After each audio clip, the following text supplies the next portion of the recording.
The setting is appropriate for the man who made the movie. Hey, do you see what I see? It is England, the filmmaker's birthplace. It's night, a time for bad dreams. And that truck, carrying not only something absurd, a load of potatoes, but something quite dead, a corpse. The police are about to discover another case of murder most foul. And if the audience should gasp, the director has spent nearly half a century making sure they do. The film is Frenzy, and the old master, Alfred Hitchcock, is at it again. Hitchcock is still going strong at 73.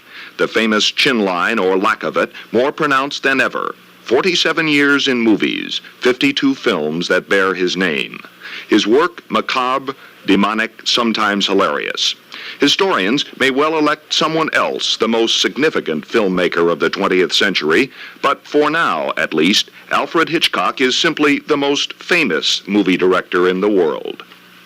Few would remember an Alfred Hitchcock without jowls, yet there he was in the 20s and 30s, mastering the craft of filmmaking in England, in Europe, coming to Hollywood for a string of pictures unlike anything else done before. Classics such as Notorious, 1946, Rear Window, 1954, Psycho, 1960, The Birds, 1963. After that, say most critics, Alfred Hitchcock hit a low point. The movies Marnie, Torn Curtain, and Topaz were greeted with raspberries all around. Some said Hitchcock was washed up. 3 years passed, and then came Frenzy, his latest work. The critics raved, and the film made money. Hitchcock is now back on top at his office at Universal Studios, scouting material for his next film. For suspense, he admits, the problem is fighting the headlines. Real life is often scarier than movies. Still, Hitchcock knows the magic ingredients that make a film work. What is the essence of Hitchcock suspense in your pictures? Well, it's basically the structure. the word mystery, the word thriller, and the word suspense are always confused because, you see, mystery is withholding information from the audience. It's like a crossword puzzle or an anagram or what you like. Suspense is giving information to the audience. In other words, the audience must be told who the murderer is. So when they see him associating with, say, a young woman, they want to say, be careful, don't go with him. We know, you don't. In other words, they're ahead of the other characters, and that's what suspense is, you see. And horror? Horror, that's a different thing. Horror, that's what I call the creaking door technique, which I'm not inclined towards. You know, I've always believed in murder by the babbling brook, in beautiful sunshine and lots of flowers and that kind of thing. There's a touch of comedy, or more than a touch, to many of your pictures. Well, they're all comedies in a way. I mean, one couldn't make a picture like Psycho without a sense of humor, because one knows ahead of time that you're going to put the audience through the ringer, which is an amusing thought, because you can hear them screaming. It would be like if I were a man building a roller coaster, and I'd say, well, I'm really going to make that first dip go, and they'll scream like hell. And people do, you see. Of all of your pictures, of all of the murders, what is your favorite? Would you describe it?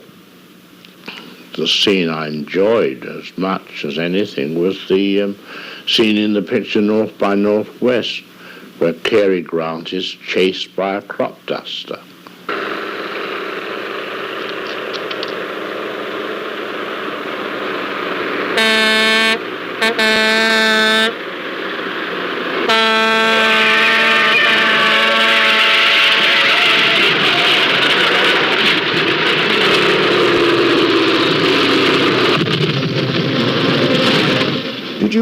once say that actors are like cattle or Oh, are... very much so, sure.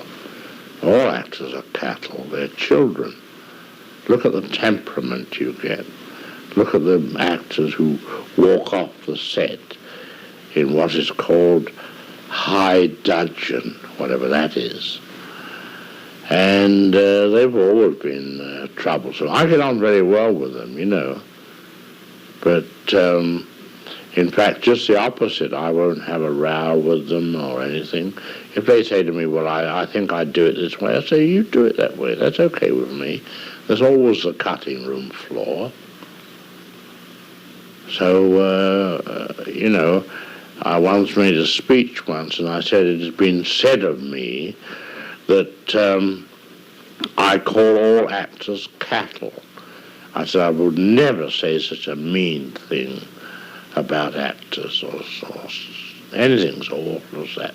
What I probably said was at the time that all actors should be treated like cattle.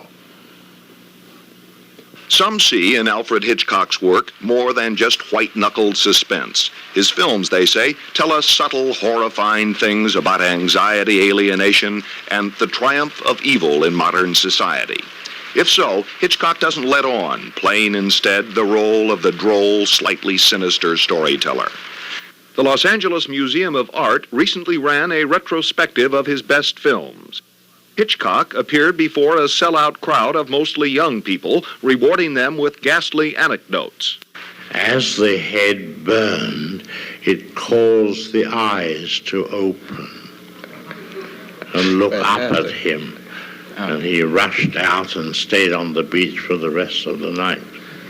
Entertaining such a question as, is blood really necessary? Well, I